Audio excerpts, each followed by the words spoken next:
The Oregon State TV schedule came out. Right after we got off the air yesterday. I mean, 9:10. Boom, there it is. You and I were in the studio, and I said, oh, look at that. Look what just popped up right after we got off the air. Hey, that's big news. I wonder if Colin will bring it up. Colin. No, I don't think he was going to bring that one up. I don't think that was on his show, Big Board, yesterday. Oregon State's going to be on the CW. Yes. Quite a bit. The WB. They've got their Fox FS1, depending on what that's going to be. That time is still TBD, but taking on Oregon on either Fox or FS1. But they're going to get the national spotlight on the CW.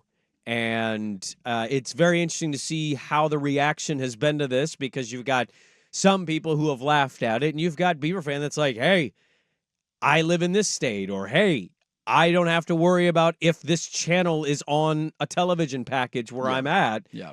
At least at the minimum, the CW is accessible nationwide. I think there's something that if I were an Oregon State fan, I would be very excited about. You would. So you have been dealt a horrible hand. There's not a lot of hope on the horizon. We don't know how the future is going to play out. The reality is, no matter what television contract you purchased or got this year, you're not getting national exposure. It's just not happening. You could be on primetime ABC playing San Jose State. You're not going to get good numbers. It just isn't. Because we like, as sports fans, interesting matchups that are, known teams playing each other, top 20 teams. Like, that's what we look forward to. Okay, so real quick, weren't they on ABC or CBS last year against San Jose State? It was a standalone game on Sunday with nothing else going against it in the opening week of the season. Okay. And that game did get a decent number. Yeah, they got over If 2 you're million. playing on a Saturday at 12:30 on ABC and you're playing San Jose State, but you have Georgia and Florida that are playing, and you're not going to get a lot of national eyeballs. And I don't think that's a controversial thing to say. So understanding that, my next goal would be, how do I make this best for my fans who either want to watch at home or want to come to the games? And I think Oregon State settled both of those answers perfectly. You're going to get phenomenal kick times, where at most you're only going to have 2 home night games all season long. It felt like in the Pac-12 years, you were playing all of your games at 7:30 at night on the Pac-12 network. Mm-hmm. So at most you're going to get 2, likely only 1, because I'd be surprised if both those end up being night games.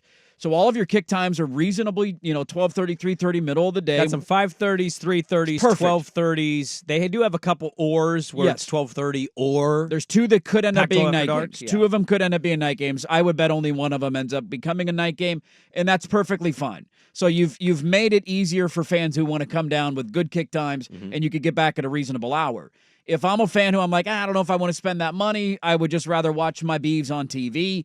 Sticking on the Pac-12 network would have been a disaster. The channel sucks. It doesn't have any distribution. Many people don't have it. It's not on a lot of cable or YouTube TV streaming providing packages. You're on the CW. Everybody has the CW. So good kick times for the fans that want to go to games, and you're on a channel that all of your fans largely get, no matter what your TV provider is.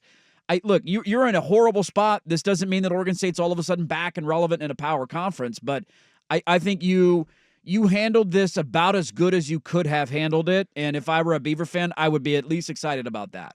Bill Oram, not a fan of this, says this is not a good thing for Oregon State. Asked Scott Barnes if this should be a major red flag. Barnes told him in a text, quote, "This will be the first time since the Pac-12 network was formed that we will be in every household in the country. Fox and CW bring incredible reach, exposure, access for Beaver fans, alumni, friends, recruits, and families.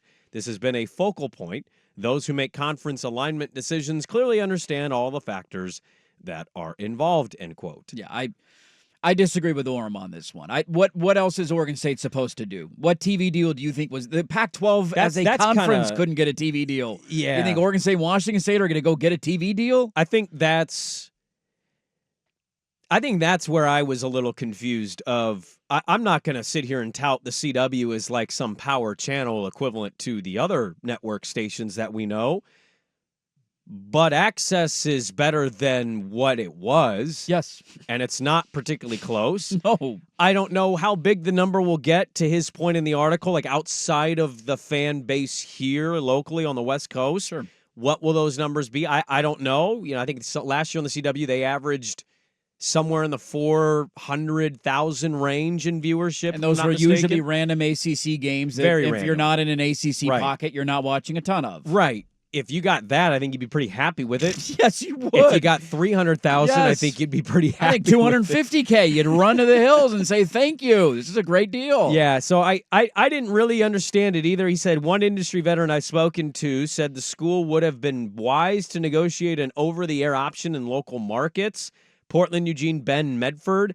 and then provide an over-the-top or streaming option for fans everywhere. I say, well, who distributes the stream then? Is it the Pac-12 network? Does Oregon State have to set up their own stream? I don't think they had the time to do some of that stuff. So that's it's an opinion, but I don't know if they had the time. Aren't they over the air and they're on? Everybody has the CW. Who doesn't have the CW? I don't know. I didn't quite understand that blurb, but he said over the air option in local markets, Portland, Eugene, Bend, Medford. Which they have. Because they're I on get the CW. I know I have the channel. If you have Comcast, DirecTV, YouTube TV, I think every streaming thing has the CW. I just think your ultimate point was that the conference when it was a whole couldn't get this deal. No. Not the CW, but a deal. We were going to Apple TV to be behind a paywall. Nobody would pay to watch Callan versus Stanford. And I've seen some Oregon State fan takes on that whenever a streaming game is announced. And I'm like, you do know Cowboys Chiefs on the Peacock is not the same. Not the same thing. As Oregon State Stanford at 7 o'clock on Apple TV. You know that, right?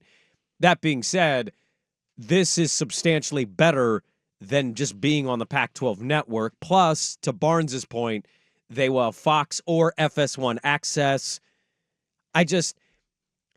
This isn't the biggest deal is to stay good as a program. Yes. Be in the top 23 if you can. Definitely want to finish in the top 25. Just be a top 25 program as hard as you can. Be in the mix for 2 to 3 years, and then you see where it lands, and who cares about the CW in the future. But if you're a 6-win team, then you're a 4-win team. Then it becomes hard as a selling point, and that's not because of the TV situation. It's because of the program and the team. So I guess I see it, but I'm largely with most Beaver fan here. This channel has more access than the Pac-12 network. It's not ideal, but the whole situation is not ideal. This was the best you could possibly do. Yeah, you could have all of your games on ABC for the next 2 years, and if you win 5 and then 4 games, nobody in a big conference is extending you an invite, right? It doesn't matter. Exposure doesn't matter at that point. What you need to do is win as many games as you can in the short term.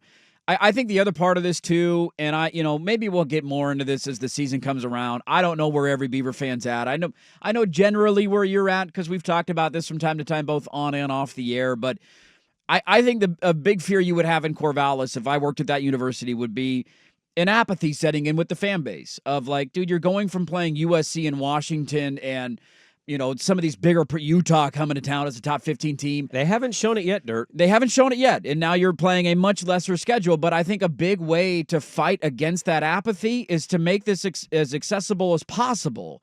And if you were on the Pac-12 network or you were on this streaming provider deal and you had to go pay as a Beaver fan, hey, OregonState.tv, we got to go pay for this streaming deal.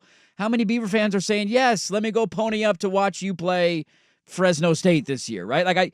I think that was a big thing in the short term of make this as easy and accessible for your fans to keep them as fully engaged as you possibly can because you need them. You need them there. You need them attending games. You need the stadium being loud. You need this to make noise and waves in the next 2 years. And so I think when you can answer both those questions, you feel pretty good. Scott Barnes has not gotten everything right. I understand some of the Beaver fans are very critical of him. And I think he has more support than he actually does detractors. He's done a little turd shining from time to time for me, and I hear some of the quotes sometimes, and I'm like, wait, what? Huh? You said that? Okay.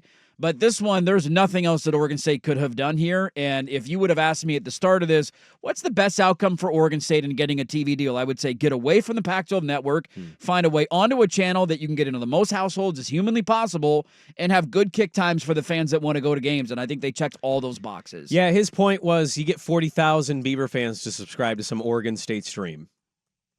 And I just... Would 40,000 fans subscribe to the stream? That's what I'm asking. If it was, you can't fit 40,000 people in their stadium. That's what I'm saying. If I charge you $15 to sign up to a stream to watch their games next year, you're not doing it. No. I mean, maybe you are because we're talking about on the show, but the general fan out there. No, look, I have been really impressed with Beaver fans, the alumni, what they've done to rally around their program, given everything that's crumbled. I am one of the weirdos who will tell you you are not getting more money from me. I'm not bringing athletes in. That's not me. do it yourselves, but collectives exist. This is what the NIL brings is, boost asking for more boosters and more donations and more money because you got to keep that eighth lineman on the roster. Need the money. I'm not one of those. I'm not giving $300 of my hard-earned money to maybe see a football player want to be a Beaver for 4 months and then bolt. But I don't know how being on more TVs is a fail versus being a 40,000 subscription model. I don't follow that personally, but that's just one opinion. I think most people that are Oregon State adjacent that are fans, I think they're pretty happy with it considering it's not the greatest thing of all time, but at least it's access. You can watch all of the games because Yes. everybody has Yes. that channel, and that has not been the case in the history of the Pac-12.